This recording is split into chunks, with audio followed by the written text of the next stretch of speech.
gumagawa po siya ng assignment niya. Ayan po ang kanyang assignment para bukas sa kanyang school.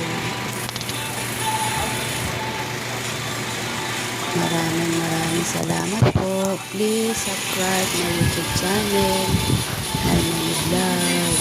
Subscribe niyo po ako. Maraming salamat po sa inyo.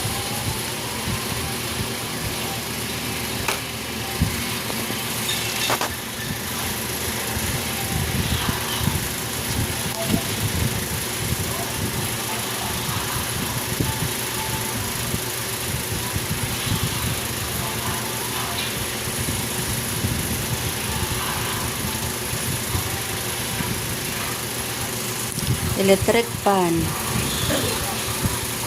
upuan, TV. Yan yung mga gamit na pag naglilipat ng bahay.